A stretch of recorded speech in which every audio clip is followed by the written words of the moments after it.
Hello दोस्तों, स्वागत है हमारे YouTube चैनल बिकम टॉपर पर। और हम लोग पढ़ रहे थे फिजिक्स की क्लास में यूनिट 9, जो कि पूरी तरह से कंप्लीट हो चुकी है on the basis of theoretical portion and numerical portion. यानी कि जो उसका थ्योरेटिकल पोर्शन था और जो न्यूमेरिकल पोर्शन था, सभी को हमने अच्छी तरह से कंप्लीट कर लिया है। अब हम आज से पढ़ेंगे यूनिट 10, यानी कि अगली यूनिट, और ये भी आती है ऑप्टिक्स के अंतर्गत ही ये यूनिट भी आती है, यानी कि तरंग प्रकाश की। अभी तक हम क्या पढ़ रहे थे? अभी तक हम पढ़ रहे थे किरण प्रकाश की, यानी कि रे ऑप्टिक्स, और आज से हम पढ़ेंगे वेव ऑप्टिक्स, यानी कि तरंग प्रकाश की। तो ये दोनों मिलाकर हमने जब वो वाला चैप्टर शुरू किया था, यानी वो वाली यूनिट जब हमने स्टार्ट की थी, तो हमने आपको बताया था कि ऑप्टिक्स की दो शाखाएं होती हैं, यानी ऑप्टिक्स के दो तरह की होती है, यानी कि किरण प्रकाश की और तरंग प्रकाश की, रे ऑप्टिक्स, वेव ऑप्टिक्स। तो रे ऑप्टिक्स से रिलेटेड, यानी कि किरण प्रकाश की से रिलेटेड जितने भी हमारे टॉपिक थे, सभी को हमने अच्छी तरह से कंप्लीट किया। उससे रिलेटेड जो न्यूमेरिकल्स थे उनको भी हमने अच्छी तरह से सॉल्व किया। और अब हम अगली यूनिट करेंगे, यानी कि यूनिट 10 तरंग प्रकाश की। और ये दोनों यूनिट मिलाकर, यानी कि यूनिट 9 और यूनिट 10, यूनिट 9 और यूनिट 10 दोनों मिलाकर 13 मार्क्स के क्वेश्चन हमारी बोर्ड परीक्षा में पूछे जाते हैं। तो हमने लगभग 7 मार्क्स का यहाँ पर पहले ही कंप्लीट कर लिया, जब हमने यूनिट 9 को कंप्लीट कर लिया। अब हम जैसे ही हमारी यूनिट 10 कंप्लीट होगी, तो हम वो 6 जो हमारे मार्क्स हैं वो भी क्लियर हो जाएंगे। तो इन दोनों से मिलाकर, यानी कि यूनिट 9 और यूनिट 10 से मिलाकर 13 नंबर का यहाँ पर पूछा जाता है। तो काफ़ी इम्पोर्टेंट हमारी ये दोनों यूनिट्स हैं, यानी कि यूनिट 9 और यूनिट 10। तो इसमें हम क्या पढ़ेंगे, थोड़ा सा ओवरव्यू यहाँ पर कर लेते हैं कि जो तरंग प्रकाश की है वेव ऑप्टिक्स, इसमें हम क्या क्या पढ़ेंगे। तो इसमें हम पढ़ेंगे हाइगेंस के सिद्धांत के बारे में, और हाइगेंस सिद्धांत का उपयोग करते हुए हम अपवर्तन और परावर्तन की व्याख्या करेंगे। फिर हम पढ़ेंगे तरंगों का कला संबंध और कला संबंध योग। उसके बाद हम प्रकाश तरंगों का व्यतिकरण और यंग का प्रयोग पढ़ेंगे। फिर हम पढ़ेंगे विवर्तन के बारे में, और फिर हम पढ़ेंगे ध्रुवण के बारे में। और ये जो ध्रुवण चैप्टर है, इसमें कुछ टॉपिक्स हटा दिए गए हैं। जब हमारा 30% कोर्स को रिड्यूस किया गया, तो उसके अनुसार इससे कुछ टॉपिक हटा दिए गए हैं। तो उन टॉपिक्स के विषय में हमको नहीं पढ़ना है। तो हम जब ध्रुवण वाले टॉपिक्स में पहुंचेंगे, तो वहाँ पर हम आपको बताएंगे कि क्या पढ़ना है, क्या नहीं पढ़ना है। तो चलिए स्टार्ट करते हैं न्यू यूनिट तरंग प्रकाश की। और जो पिछली वाली यूनिट थी, यूनिट 9, उससे रिलेटेड जितने भी न्यूमेरिकल्स हैं, तो न्यू एडिशन की जो बुक है, यानी कि 2020-21 की जो बुक है, उसके जो न्यूमेरिकल्स हैं वो टेलीग्राम चैनल में अपलोड कर दिए गए हैं। तो आप वहाँ से डाउनलोड कर सकते हैं अगर आपके पास न्यू एडिशन की बुक नहीं है। उसी के अनुसार सारे न्यूमेरिकल्स कराए गए हैं, और एक एक न्यूमेरिकल्स वहाँ पर बताया गया है। तो आप वहाँ से फॉर्मूले भी डाउनलोड कर सकते हैं, और न्यू एडिशन के बुक के जो न्यूमेरिकल्स हैं वो भी डाउनलोड कर सकते हैं। तो चलिए स्टार्ट करते हैं न्यू यूनिट वेव ऑप्टिक्स, यानी कि तरंग प्रकाश की। इसमें हम लोग सबसे पहले जानते हैं प्रकाश की प्रकृति के बारे में, कि कैसी होती है प्रकाश की प्रकृति। तो प्रकाश, कई सारे प्रकाश में ऊष्मीय ऊर्जा भी होती है, प्रकाश में अन्य ऊर्जाएं भी होती हैं, क्योंकि जब हम थर्मामीटर को रखते हैं तो उसमें ऊष्मा पारा चढ़ने लगता है, यानी कि ऊष्मीय प्रभाव आ जाता है। तो प्रकाश में बहुत सारी प्रकृतियां पाई जाती हैं। यहाँ पर हम सभी के बारे में जानेंगे थोड़ा सा। तो इसमें सबसे पहला नंबर है, यानी कि सरल रेखा में। इसका क्या मतलब है? तो जो प्रकाश होता है वो हमेशा सरल रेखा में ही चलता है। आपने देखा भी होगा, जो सूर्य ग्रहण है, चंद्र ग्रहण है, ये जब चंद्रमा और सूर्य के बीच में जब पृथ्वी आ जाती है, इस प्रकार से जब ये जो घटनाएं होती हैं, तो इससे ये स्पष्ट होता है कि प्रकाश सरल रेखा में चलता है। क्योंकि आपने बचपन में वो प्रयोग भी पढ़े होंगे, 2-3 में शायद 3-4 की बुक में वो जो दिए होते हैं प्रयोग, कि यानी कि एक कार्ड को काट कर वहाँ मोमबत्ती वाला वो जो प्रयोग होता है, उसी प्रकार से। तो यहाँ से ये सिद्ध होता है कि जो प्रकाश होता है वो सरल रेखा में चलता है। उसके बाद दूसरा नंबर क्या है, यानी कि प्रकाश निर्वात में भी चलता है। हमको सूर्य का प्रकाश कैसे मिलता है? तो सूर्य तो बहुत दूर है हमारी पृथ्वी से, तो वहाँ से जो प्रकाश आता है, तो वायुमंडल तो हमारा पृथ्वी के आसपास है ना, वैसे तो निर्वात ही है। तो निर्वात में भी प्रकाश गति कर सकता है, निर्वात में भी चल सकता है। उसके बाद नंबर 3 आता है परावर्तन, यानी प्रकाश में परावर्तन का भी गुण होता है।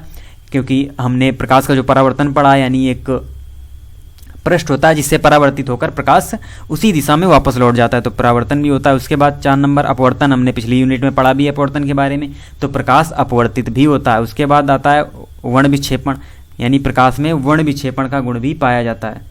हमने प्रिज्म वाले चैप्टर में पढ़ा था कि जब श्वेत किरण को प्रिज्म से गुजारा जाता था, यानी वर्ण विक्षेपण हमने कहाँ पढ़ा था? प्रिज्म वाले चैप्टर में, कि जब किसी श्वेत किरण को प्रिज्म से गुजारा जाता है, तो वह अनेक वर्णों में, यानी कि अनेक रंगों में विभक्त हो जाती है। यही गुण होता है प्रकाश का वर्ण विक्षेपण गुण। उसके बाद आता है 6 नंबर, प्रकाश में व्यतिकरण का भी गुण होता है। अभी हम इसके बारे में पढ़ेंगे अपनी यूनिट 10 में, व्यतिकरण, विवर्तन और ध्रुवण के बारे में। व्यतिकरण का मतलब होता है कि जब कोई प्रकाश जाता है तो कहीं पर तीव्रता अधिकतम हो जाती है, कहीं पर न्यूनतम, यानी कहीं पर अधिक चमकीला और कहीं पर अंधेरा होता है। यही होता है व्यतिकरण। इसके बारे में डिटेल से हम आगे पढ़ेंगे जब ये टॉपिक हम पढ़ेंगे व्यतिकरण। उसके बाद प्रकाश में विवर्तन का भी गुण पाया जाता है, यानी कि किसी सूक्ष्म अवरोध आ जाए तो प्रकाश मुड़ जाता है, ये होता है विवर्तन का गुण। उसके बाद आता है ध्रुवण, यानी कि ध्रुवण, प्रकाश में ध्रुवण का भी गुण पाया जाता है। जब इसे क्रिस्टलों से गुजारा जाता है तो इसमें परिवर्तन आ जाता है, यानी कि परिवर्तित हो जाता है जो प्रकाश होता है। उसके बाद इलेक्ट्रॉन उत्सर्जन, इसका क्या मतलब है? तो जब हम अगली यूनिट पढ़ेंगे यूनिट 11, तो उसमें हम पढ़ेंगे कि जब किसी पदार्थ पर प्रकाश को आपतित कराया जाता है तो उससे इलेक्ट्रॉन उत्सर्जित होते हैं किसी पृष्ठ के द्वारा, तो ये होता है इलेक्ट्रॉन उत्सर्जन का गुण। तो प्रकाश की प्रकृति में हमने देखा कि प्रकाश में इतने सारे गुण पाए जाते हैं, तो यही होती है प्रकाश की प्रकृति। तो किन किन प्रकृति का प्रकाश होता है, इन सभी के बारे में हमने डिटेल से जाना। चलिए देखते हैं आगे अब हम पढ़ेंगे तरंगाग्र के बारे में। तरंगाग्र यानी क्या कहते हैं? वेव फ्रंट, इंग्लिश में इसको कहते हैं। तरंगाग्र क्या होता है? तो यदि हम माध्यम में कोई ऐसा पृष्ठ खींचे कि जिसमें स्थित सभी कण कंपन की समान कला में हो, तो ऐसे पृष्ठ को तरंगाग्र कहते हैं। ये तो वही डिफिनीशन, हम इसको सरल भाषा में समझते हैं कि क्या होता है तरंगाग्र। तो जब हम माध्यम में कोई ऐसा पृष्ठ खींचें, यानी जो कंपन की समान कला हमको प्राप्त हो, कि हमको जो सभी कण हैं वो एक ही समान हो। आगे हम जब एग्जाम्पल देखेंगे, यानी कि गोलीय और समतल तरंग देखेंगे, तब आपको अच्छी तरह से क्लियर हो जाएगा कि तरंगाग्र कहते किसे हैं। तो अभी आप केवल डिफिनेशन पढ़िएगा, अभी आगे एग्जाम्पल जब हम बताएंगे तो आपको क्लियर हो जाएगा। तो समांग माध्यम में तरंगाग्र जो होता है वो तरंग संचरण की दिशा के लंबवत होता है। ये स्पेशल प्रॉपर्टी होती है, आपको लर्न रखनी है कि जो तरंगाग्र होता है, तरंगाग्र वो तरंग संचरण की दिशा के लंबवत होता है, यानी कि लंबवत तरंग संचरण की दिशा, यानी कि अगर कोई तरंग संचरित हो रही है तो उसके जो लंबवत होगा वही होगा उसका लंबवत पृष्ठ ही तरंगाग्र कहलाता है, यानी तरंग संचरण की दिशा। तो ये हुआ। अब हम देखते हैं तरंगाग्र विभिन्न आकृतियों में होता है, यानी कि तरंगाग्र गोलीय भी होता है, समतलीय भी होता है और बेलनाकार भी होता है, यानी कई आकृतियों में हमको तरंगाग्र देखने को मिलता है। तो सबसे पहले देखते हैं हम समतल तरंगाग्र क्या होता है। तो यदि तरंग माध्यम में अकेली दिशा में संचरित हो रही है, यानी किसी एक दिशा में इस प्रकार से तरंग जा रही है अकेली दिशा में, तो किसी भी क्षण लंबवत पृष्ठ पर माध्यम के कण समान कला में कंपन कर रहे होंगे। अगर ये एक ही दिशा में अकेली दिशा में इस प्रकार से जा रही है तो जो इसके लंबवत, हमने ऊपर बताया आपको कि जो तरंगाग्र होता है वो तरंग संचरण की दिशा के लंबवत होता है। तो यहाँ पर ये तरंग संचरण की दिशा है, आप देख रहे सीधे जा रही है तरंग कोई अकेली दिशा में, तो यहाँ पर जो माध्यम के कण होंगे वो समान कला में कंपन कर रहे होंगे, यानी ये जो पृष्ठ होगा इस प्रकार से कुछ पृष्ठ बनेगा, तो यही होगा इसका तरंगाग्र। और ये प्रत्येक जगह अगर हम विभिन्न अलग अलग स्थानों में देखें तो ये सभी जगह जो इसमें किसी भी क्षण माध्यम के जो कण होंगे वो समान कला में ही कंपन कर रहे होंगे, यही है तरंगाग्र। यानी कि हमको ये ऐसा पृष्ठ खींचे जिसमें स्थित सभी कण कंपन की समान कला में हो। तो यहाँ पर हम कितने भी पृष्ठ खींचें सभी कंपन की समान कला में होंगे, यानी कि हर जगह जो माध्यम के कण समान कला में कंपन कर रहे होंगे, यही होता है समतल तरंगाग्र। इसे ही हम कहते हैं क्या? समतल तरंगाग्र। और इसमें किरणें कैसी होती हैं? इसमें किरणें होती हैं ऋजुरेखीय, ये आप देख ही रहे हैं, ये जो हमने रो बनाई है, जो एरो बनाई है, यही है समतल तरंगाग्र। और इसमें जो किरणें होती हैं वो होती हैं ऋजुरेखीय, ऋजुरेखीय किरणें होती हैं समतल तरंगाग्र में। और समतल तरंगाग्र क्या होता है?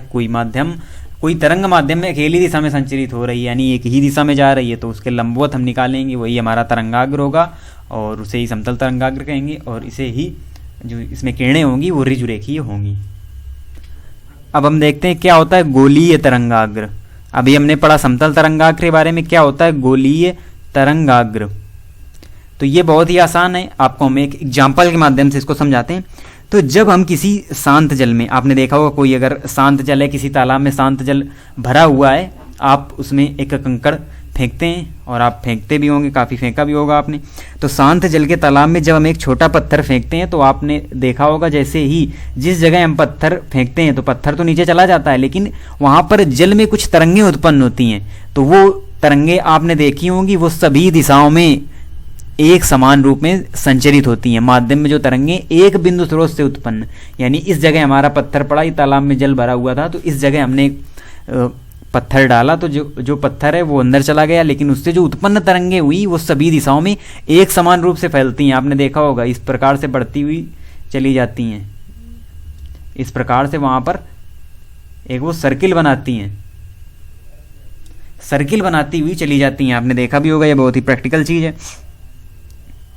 और पृष्ठ का प्रत्येक बिंदु समय के साथ दोलन करना प्रारंभ कर देता है, यानी कि समान कला के कंपन हमको यहाँ पर भी मिल रहे हैं। आप देखिएगा, अगर हम हर जगह उसी यानी कि एक बिंदु स्रोत से, जिस जगह मुख्य बिंदु स्रोत है वहाँ से अगर हम नापेंगे तो जितनी तरंग इधर जाएगी उतनी ही तरंग इधर जाएगी, क्योंकि ये एकदम सर्किल ही यहाँ पर संचलित होती है, जो तरंगें उत्पन्न होती हैं जल में। तो गोलीय तरंगाग्र बहुत ही आसानी से आप समझ गए होंगे कि हम एक शांत जल में हम एक पत्थर फेंकते हैं, उससे जो तरंगें उत्पन्न होती हैं वो एक समान कला में सभी दिशाओं में संचरित होती हैं चारों तरफ।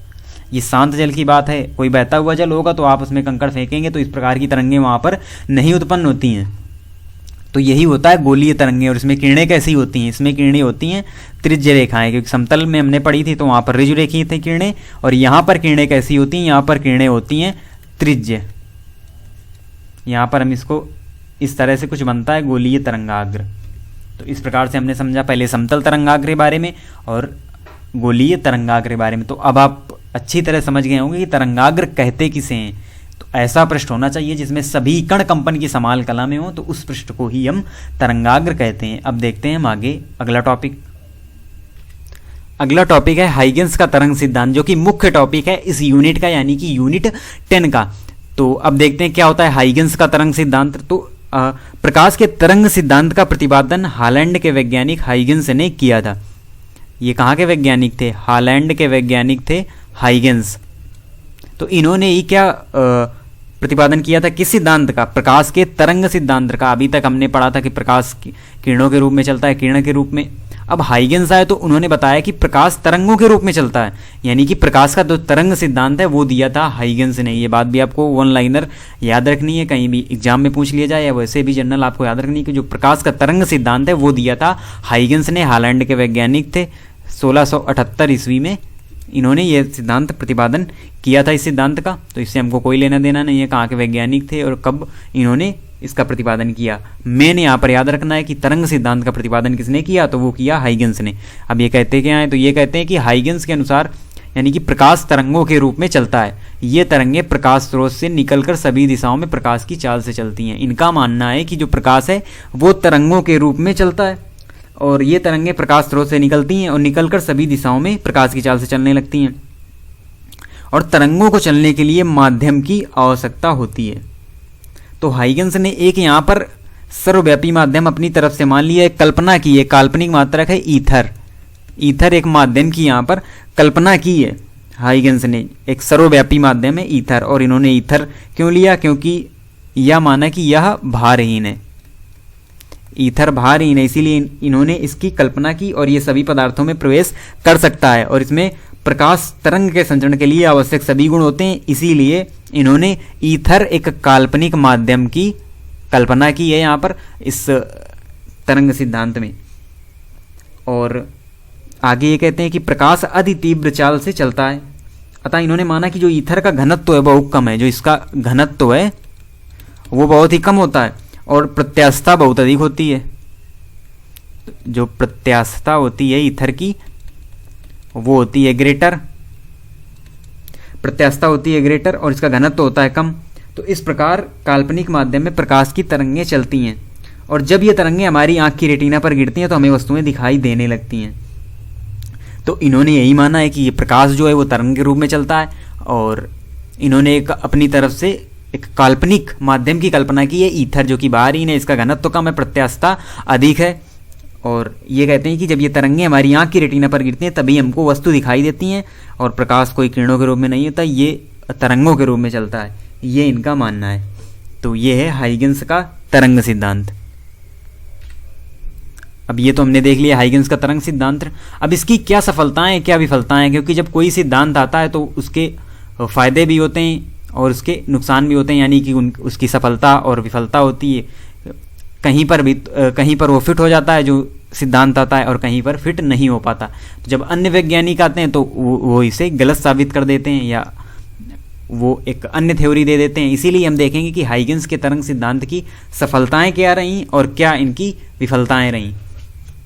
तो सबसे पहले सफलताओं की बात करते हैं। तो इनकी सफलताओं में इनके जो सिद्धांत है यानी हाइगेंस के तरंग सिद्धांत से परावर्तन और अपवर्तन की व्याख्या होती है, और इसकी जो व्याख्या है उसका डेरिवेशन हम लोग आगे अभी डिटेल में करेंगे। इसी चैप्टर में है भी प्रकाश के परावर्तन तथा अपवर्तन के नियमों की व्याख्या। हम जो डेरिवेशन करेंगे उससे हम यहाँ पर नियम निकालेंगे, जो परावर्तन के 2 नियम होते हैं और जो अपवर्तन के 2 नियम होते हैं। अगर दोनों नियम इनके इस तरंग सिद्धांत से आ जाते हैं तो यहाँ पर परावर्तन अपवर्तन की व्याख्या हो जाएगी, और होती भी है। ये इनकी एक सफलता थी। और उसके बाद इन्होंने किसकी व्याख्या की? तो इन्होंने व्यतिकरण व विवर्तन की व्याख्या भी की। ये दोनों टॉपिक अभी हम आगे यूनिट में पढ़ेंगे, तब आप अच्छी तरह से पता चल जाएगा आपको कि व्यतिकरण किसे कहते हैं और विवर्तन किसे कहते हैं। तो इसकी भी व्याख्या इनके तरंग सिद्धांत से ही हुई, क्योंकि व्यतिकरण और विवर्तन में भी प्रकाश को तरंग ही मानकर उसकी व्याख्या की गई है। और जो व्यतिकरण की व्याख्या है, यंग ने तरंग ही मानकर प्रकाश को व्यतिकरण की व्याख्या की। तो ये इनकी सफलताएं थी कि परावर्तन, अपवर्तन, व्यतिकरण और विवर्तन की व्याख्या इनके इस सिद्धांत से हो गई। अब देखते हैं इनकी विफलताएं क्या हैं। तो इनकी विफलताएं हैं कि इनके इस सिद्धांत से ध्रुवण की व्याख्या नहीं हो सकी। और क्यों नहीं हो सकी? क्योंकि इन्होंने प्रकाश को अनुदैर्घ्य माना, यानी इस सिद्धांत में इन्होंने प्रकाश को अनुदैर्घ्य माना। और ध्रुवण के लिए प्रकाश का अनुप्रस्थ होना जरूरी है, इसीलिए प्रकाश को अनुप्रस्थ मानकर ध्रुवण की व्याख्या की गई। जो वैज्ञानिक आए फ्रेजनल, उन्होंने अनुप्रस्थ मानकर ध्रुवण की व्याख्या की। तो इनका जो सिद्धांत है वो ध्रुवण की व्याख्या करने में पूरी तरह से असफल रहा। ये विफलता थी उनके इस सिद्धांत की, क्योंकि इन्होंने प्रकाश को अनुदैर्घ्य मान लिया था। और अगर आप प्रकाश को अनुदैर्घ्य मान लेते हैं तो आप ध्रुवण की व्याख्या नहीं कर सकते, क्योंकि ध्रुवण के लिए आवश्यक है कि प्रकाश का अनुप्रस्थ होना। अब दूसरा देखते हैं क्या है। तो प्रकाश विद्युत प्रभाव की भी व्याख्या। प्रकाश विद्युत प्रभाव जो कि हम अगली यूनिट 11 में पढ़ेंगे इसके बारे में। तो प्रकाश विद्युत प्रभाव की व्याख्या भी इनका यह सिद्धांत यानी हाइगेंस का तरंग सिद्धांत नहीं कर सका, प्रकाश विद्युत प्रभाव की व्याख्या भी, क्योंकि इस सिद्धांत से इनकी व्याख्या नहीं होती। क्योंकि प्रकाश विद्युत प्रभाव में प्रकाश को कण माना गया है, और उसके बाद डी ब्रोगली तरंग दैर्घ्य आएगी, उससे रिलेटेड जो डी ब्रोगली ने एक अलग वहाँ पर थ्योरी दी है। इसलिए प्रकाश विद्युत प्रभाव की व्याख्या भी इनके तरंग मानकर यहाँ पर नहीं की जा सकी। ये भी इनकी एक विफलता थी। उसके बाद जो तीसरा पॉइंट है वो कि ईथर की उपस्थिति, जो इन्होंने काल्पनिक अपनी तरफ से माना था एक माध्यम, तो इसकी भी उपस्थिति सही नहीं है। एक अन्य वैज्ञानिक आए यहाँ पर माइकलसन मोर्ले एक अन्य वैज्ञानिक आए। इन्होंने अपने प्रयोग से काल्पनिक माध्यम ईथर की उपस्थिति को सही नहीं माना। इन्होंने इसको गलत ठहरा दिया कि ईथर की किसी प्रकार से हम कल्पना नहीं कर सकते, इसकी उपस्थिति सही नहीं है। तो इस प्रकार से जब अगले वैज्ञानिक माइकलसन मोर्ले आए तो इन्होंने इसका विरोध किया। इनके जो सिद्धांत है उनकी विफलता यहाँ पर जाहिर होती है। तो ये 2 सफलताएं थी। अपवर्तन, परावर्तन, व्यतिकरण, विवर्तन की व्याख्या हुई इनके नियम से यानी इनके सिद्धांत से, और इनकी विफलता थी कि ध्रुवण की व्याख्या ये नहीं कर सके, प्रकाश विद्युत प्रभाव की व्याख्या नहीं कर सके। और माइकलसन मोर्ले ने यह भी सिद्ध कर दिया कि इन्होंने ईथर की उपस्थिति जो मानी है वो भी किसी प्रकार से सही नहीं है। अब आगे इसमें हम देखते हैं हाइगेंस के सिद्धांत का उपयोग करते हुए तरंगों के परावर्तन की व्याख्या। यहाँ पर हम क्या करेंगे? परावर्तन के नियमों की व्याख्या करेंगे, यानी परावर्तन के नियम हम यहाँ पर प्राप्त करेंगे हाइगेंस के सिद्धांत का उपयोग करते हुए।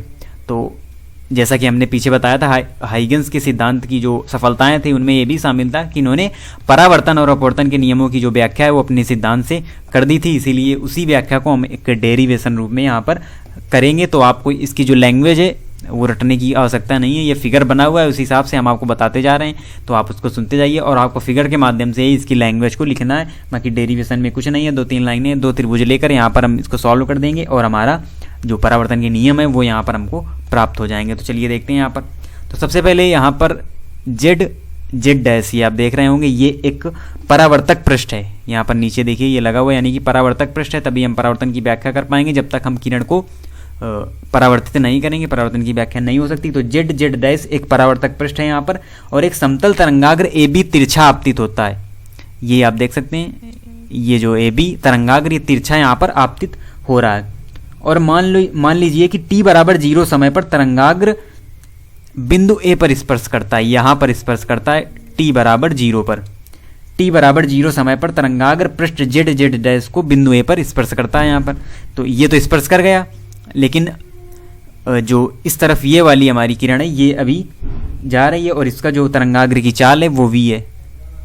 चाल यहाँ पर v है तरंगाग्र की, तथा तरंगाग्र के बिंदु b को पृष्ठ के बिंदु a डैश तक पहुँचने के लिए, यानी यहाँ तक पहुँचने के लिए इसको t समय लगता है।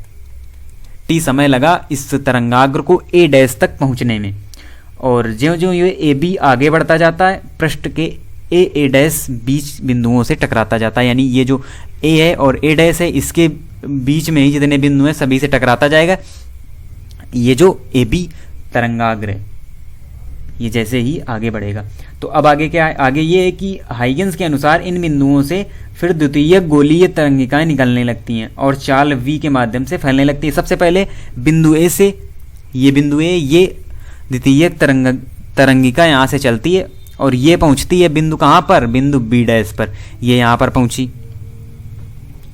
और उसके बाद जितने समय टी में तरंगाग्र बिंदु बी से ए डैश तक पहुँचता है उतने समय में ही बिंदु ए से चलकर बी डैश पर पहुँचती है। कौन सी, यहाँ पर ये वाली जो किरण है ये आप देख रहे हैं ये। उसके बाद तो जो बी ए डैश है, बी ए डैश आप देख रहे होंगे, ये बी और ये जो बी ए डैश है उसका मान टी समय में वी दूरी चला, वी टी बराबर हो जाए किसके, ए बी डैश के, यानी ये दोनों आपस में बराबर होंगे, इक्वल होंगे। अब हम आगे देखते हैं, यहाँ पर हम ए को केंद्र मानकर एक चाप खींचेंगे ए बी डैश, ये आप चाप देख रहे होंगे, ये ए बी डैश चाप खींचेंगे यहाँ पर ए को केंद्र मानकर। उसके बाद इस चाप पर स्पर्श रेखा ए डैश बी डैश खींच लेंगे, और ए डैश बी डैश से हमको पता चलता है कि जो परावर्तित यानी कि जो ए डैश बी डैश है वो परावर्तित तरंगाग्र होगा। अब क्या करना है, अब हमको दो यहाँ पर त्रिभुज लेने हैं और उन त्रिभुज से वो सर्वांगसम वाला जो कॉन्सेप्ट होता है वो यहाँ पर अप्लाई करना है, जिससे कि जो हमारे रूल हैं, परावर्तन के रूल हैं, वो यहाँ पर आ जाएं, तभी जो हाइगेंस के सिद्धांत से इस तरंग के परावर्तन की व्याख्या होगी। तो चलिए देखते हैं, यहाँ पर हम इन दो त्रिभुजों को लेते हैं, यानी कि त्रिभुज ए बी ए डैश व त्रिभुज A B dash A dash में, इन दोनों त्रिभुजों में हम यहाँ पर देखेंगे तो ये जो दोनों कोण हैं दोनों वी टी के बराबर हैं, जो हमने ऊपर माना था अभी, ये जो यानी कि बी ए डैश बराबर ए बी डैश। ये क्यों बराबर है, क्योंकि दोनों के बराबर में वी टी है, तो जब लेफ्ट हैंड साइड बराबर हो जाएगा तो राइट साइड भी बराबर हो जाएगा, इसलिए बी ए डैश बराबर ए बी डैश। ये यहाँ पर इन दोनों त्रिभुजों से बराबर मिला। उसके बाद यहाँ पर ये देख रहे होंगे आप समकोण दिए हुए हैं दोनों त्रिभुजों के, एक ये और एक ये, यानी कि ये दोनों भी यहाँ पर इक्वल होंगे। कोण ए बी ए डैश बराबर होगा कोण A B dash A dash. क्यों, क्योंकि दोनों क्या हैं, दोनों यहाँ पर समकोण हैं, दोनों समकोण हैं। और आपको पता होगा, आपने मैथमेटिक्स में पढ़ा भी होगा कि जब किसी दो त्रिभुजों की दो प्रॉपर्टी हमको इक्वल मिल जाती हैं, यानी दो प्रॉपर्टी अगर हमारी सिद्ध हो गई तो तीसरी ऑटोमेटिक बराबर हो जाती है, यानी कि दोनों त्रिभुज फिर वो सर्वांगसम होते हैं। और यहाँ पर जो ए डैश भुजा है वो दोनों में उभयनिष्ठ है, क्योंकि दोनों ही त्रिभुजों में ए डैश जो भुजा है उसका यूज किया गया है। तो जब हमारा त्रिभुज सर्वांगसम आ गया तो हम यहाँ पर क्या मान सकते हैं, हम यहाँ पर मान सकते हैं कोण बी ए डैश बराबर होगा कोण बी डैश ए के। ये हमारा यहाँ पर निकल कर आ गया, क्योंकि हमने दो त्रिभुजों को लिया यहाँ पर ए बी ए डैश व A B dash A dash, दोनों त्रिभुजों को लिया, इससे दो प्रॉपर्टी हमको सेम मिली। और जब दो प्रॉपर्टी किसी दो त्रिभुजों की आपस में सेम हो जाती हैं तो वो सर्वांगसम त्रिभुज होते हैं, उसकी तीसरी प्रॉपर्टी ऑटोमेटिक वहाँ पर बराबर होती है, इक्वल होती है। तो अब इससे यह सिद्ध होता है कि आपतित तरंगाग्र जो ए बी है तथा परावर्तित तरंगाग्र ए डैश बी डैश है वो जेड जेड डैश के साथ बराबर कोण बनाते हैं, जो हमने ऊपर निकाला ये ग्रीन में, जो कोण बी ए डैश और बराबर होगा कोण बी डैश ए के। तो ये दोनों जब हम निकालें तो ये जेड जेड डैश के साथ बराबर कोण बनाते हैं। और किरणें सदैव तरंगाग्र के लंबवत होती हैं। हमने पीछे पढ़ा था तरंगाग्र वाले कॉन्सेप्ट में कि जो तरंगाग्र होता है वो जो संचरित किरणें होती हैं उसके लंबवत ही होता है। आपतित तथा परावर्तित किरणें पृष्ठ जिड जिड डैश पर अभिलंब से बराबर कोण बनाती हैं। तो बराबर कोण बनाएगी, हमने ऊपर फिगर में माना भी है। तो ये जो कोण है वो हो जाएगा आपतन कोण, आपतन कोण आई हो जाएगा और बराबर ये हो जाएगा परावर्तन कोण, परावर्तन कोण आर। ये आ गया हमारा। और यही होता है किसका, परावर्तन का। ये होता है द्वितीय नियम। आपने परावर्तन के नियम पढ़े भी होंगे। तो ये है परावर्तन का सेकंड लॉ। ये और परावर्तन का जब हमको सेकंड नियम मिल गया तो हम दोनों यहाँ पर नियम प्राप्त करेंगे, तभी हमारा ये सिद्ध होगा, यानी कि हाइगेंस सिद्धांत से परावर्तन की व्याख्या होगी। तो ये परावर्तन का सेकंड लॉ हमको प्राप्त हो गया। अब हम क्या करेंगे, क्योंकि A B A dash B dash व जेड जेड डैश एक ही तल में स्थित है तथा इन पर खींचे गए विलंब भी एक तल में होंगे, अतः यहाँ पर यह भी सिद्ध होता है कि आपतित किरण, परावर्तित किरण तथा आपतन बिंदु पर विलंब तीनों एक ही तल में होते हैं। तो यहाँ से हमको फर्स्ट लॉ भी प्राप्त हो जाता है। जब आई आर के बराबर है तो तीनों एक ही तल में होंगे, और ये होता है परावर्तन का प्रथम नियम कि आपतित किरण, परावर्तित किरण तथा आपतन बिंदु पर अभिलंब तीनों एक ही तल में होते हैं। तो ये हमको यहाँ से मिल गया। इस प्रकार से हाइगेंस सिद्धांत से परावर्तन की व्याख्या होती है। किसी तरंग के परावर्तन की व्याख्या यहाँ पर हो गई। और हाइगेंस के सिद्धांत से जो अपवर्तन की व्याख्या है वो भी हमको करनी है, उसका भी डेरिवेशन हमारे सिलेबस में। तो हमने परावर्तन की व्याख्या कर ली यहाँ पर, और जो अपवर्तन की व्याख्या है वो हम करेंगे अगली क्लास में, क्योंकि काफ़ी वो बड़ा टॉपिक है, यानी कि अपवर्तन की व्याख्या होगी तो वो इससे थोड़ा लंबा डेरिवेशन होगा, इसलिए उसको हम कल की क्लास में करेंगे। और एक यहाँ पर एक छोटा सा और टॉपिक है इसी में, यानी कि डॉपलर प्रभाव, तो उसको हम देख लेते हैं, उसके बाद हम इस लेक्चर को यहाँ पर कंप्लीट करते हैं। तो ये डॉपलर प्रभाव, इससे आप पहले भी परिचित होंगे, क्योंकि जो फर्स्ट ईयर में ध्वनि का डॉपलर प्रभाव आपने शायद पढ़ा होगा। तो वहाँ पर क्या था, डॉपलर प्रभाव, तो ये ध्वनि और प्रकाश दोनों में डॉपलर प्रभाव पाया जाता है। तो ध्वनि का जो डॉपलर प्रभाव है उससे ही रिलेटेड होता है, ये दोनों लगभग सेम ही होते हैं, कुछ थोड़ा सा डिफरेंस होता है इसमें, उसको हम देखेंगे। और आपने ध्वनि का जो डॉपलर प्रभाव है वो ऑलरेडी पढ़ रखा है। तो यहाँ पर हम देखेंगे प्रकाश का डॉपलर प्रभाव। तो ये क्या होता है, तो वहाँ पर आपने पढ़ा होगा स्रोत, श्रोता, आवृत्ति, तो यहाँ पर भी आवृत्ति होगी और उससे रिलेटेड कुछ अन्य कॉन्सेप्ट होंगे। तो डॉपलर प्रभाव क्या होता है, तो यदि कोई माध्यम ना हो तथा स्रोत प्रेक्षक से दूर रहा हो और बाद के तरंगाग्रों को प्रेक्षक तक पहुँचने में अधिक दूर चलना पड़ता है, इसलिए वे अधिक समय लेते हैं। तो यहाँ पर एक स्रोत है, एक प्रेक्षक है, और स्रोत जो है वो प्रेक्षक से दूर है, और जो तरंगाग्र हैं उनको प्रेक्षक तक पहुँचने में काफ़ी दूर होता है, इसीलिए वो अधिक समय ले लेते हैं। और दो उत्तरोत्तर तरंगाग्रों, यानी एक के बाद एक दो उत्तरोत्तर तरंगाग्रों के प्रेक्षक तक पहुंचने में लगने वाला समय स्रोत तक उनके पहुंचने में लगने वाले समय की अपेक्षा अधिक होता है। यानी कि दो लगातार जो तरंगाग्र हैं उनके प्रेक्षक तक पहुंचने में जो लगने वाला समय होता है तो स्रोत तक पहुंचने वाले समय की अपेक्षा अधिक होता है। और जब स्रोत प्रेक्षक से दूर जाता है तो प्रेक्षक द्वारा मापी जाने वाली आवृत्ति में कमी होगी। इसका क्या मतलब है, इसका ये मतलब है कि जब स्रोत प्रेक्षक से दूर जाता है तो आवृत्ति में कमी होती है। भाई पास में होगा तो ज़्यादा आवृत्ति होगी। आपने देखा भी होगा ध्वनि के जो डॉपलर प्रभाव में कि एक ट्रेन है, एक प्रेक्षक वहाँ पर खड़ा है, और जितनी दूर ट्रेन होगी तो उसको आवृत्ति उतनी ही कम सुनाई देगी, और ट्रेन जितना पास आती जाएगी आवृत्ति बढ़ती जाएगी। तो यहाँ पर स्रोत प्रेक्षक से दूर जाता है तो प्रेक्षक द्वारा मापी जाने वाली आवृत्ति में कमी होती है, यही कहलाता है डॉपलर प्रभाव। और तरंग दैर्घ्य में डॉपलर प्रभाव के कारण इस वृद्धि को अभिरक्त विस्थापन कहते हैं। और प्रकाश की चाल की तुलना में कम वेगों के लिए हम जो फॉर्मूले हैं उनका यूज करते हैं, जिनका प्रयोग ध्वनि तरंगों के लिए किया जाता है। यानी कि आवृत्ति में भिन्नात्मक परिवर्तन, यहाँ पर जो पूरा खेल है वो स्रोत यानी कि श्रोता, प्रेक्षक और आवृत्ति में है। इसी से रिलेटेड जितने भी टर्म्स होते हैं वही होता है डॉपलर प्रभाव। तो यहाँ पर इसके बारे में हम जानेंगे, यानी कि जो भिन्नात्मक परिवर्तन होता है डेल्टा वी अपान यानी कि डेल्टा म्यू अपान म्यू, और इसको ये तो हो गया आवृत्ति में परिवर्तन, इसको हम प्रकाश के फॉर्म में चेंज कर लेंगे। तो यहाँ पर जो म्यू त्रिज्य प्रेक्षक के सापेक्ष स्रोत वेग का प्रेक्षक को स्रोत से जोड़ने वाली रेखा की दिशा में ये घटक हो जाएंगे, यानी कि एक फार्मूला यहाँ से बनेगा। ये म्यू है, डेल्टा म्यू अपान म्यू बराबर माइनस म्यू त्रिज्य अपान सी, ये यहाँ पर फार्मूला इसे प्रकाश के डॉपलर प्रभाव से यहाँ पर हमको मिलता है।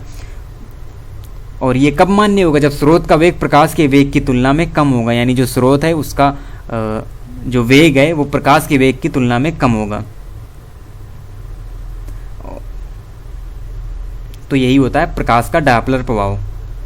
और ये काफ़ी इंपॉर्टेंट है, किसके लिए? खगोल शास्त्र में बहुत ही महत्वपूर्ण है। जो प्रकाश का डॉपलर प्रभाव है, ध्वनि का डॉपलर प्रभाव की बात यहाँ पर नहीं की जा रही है। यहाँ पर जो डॉपलर प्रभाव आपको बताया जा रहा है वो प्रकाश का डॉपलर प्रभाव है। खगोल शास्त्र में बहुत ही ज़्यादा महत्वपूर्ण है। दूरस्थ गैलेक्सियों के त्रिज्य वेगों के मापन का आधार है, यानी इसी से मापन किया जाता है जो हमारे ब्रह्मांड में जो गैलेक्सीज मौजूद हैं उनका मापन इसी डॉपलर प्रभाव से ही किया जाता है।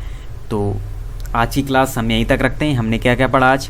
तो हमने पढ़ा प्रकाश की प्रकृति के बारे में, उसके बाद तरंगाग्र क्या होते हैं और हाइगेंस का तरंग सिद्धांत क्या है जो हाइगेंस ने दिया है और उसकी सफलताएं विफलताएं। फिर हमने देखा हाइगेंस के सिद्धांत से परावर्तन की व्याख्या, और फिर हमने पढ़ा डॉपलर प्रभाव के बारे में। और जो प्रकाश यानी कि हाइगेंस के सिद्धांत से जो प्रकाश के अपवर्तन की व्याख्या है वो हम पढ़ेंगे अगली क्लास में, यानी कि कल वाली क्लास में। और जो आगे हमारे टॉपिक हैं कला संबंध, कला असंबंध, व्यतिकरण, विवर्तन, ध्रुवण, वो सभी हम आगे इसी प्रकार से कंटिन्यू करेंगे अपनी यूनिट 10 को।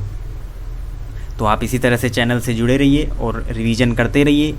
ऐसा ना हो कि आप पिछली वाली यूनिट यानी कि यूनिट 9 भूल जाएँ, क्योंकि ये दोनों जो यूनिट हैं यूनिट 9 और 10 दोनों मिलाकर 13 मार्क्स के क्वेश्चंस पूछे जाते हैं हमारे बोर्ड एग्जाम में। तो काफ़ी इंपॉर्टेंट ये यूनिट है, ऑप्टिक्स है। तो आप इसी तरह से इसको रिवाइज करते रहिए, पढ़ते रहिए और टेलीग्राम चैनल ज्वाइन कीजिए। वहाँ से आपको PDF मिलती रहेंगी, तो आपको काफ़ी आसानी होगी अपनी स्टडी में। और इसी तरह से लगातार पढ़ते रहिए। धन्यवाद।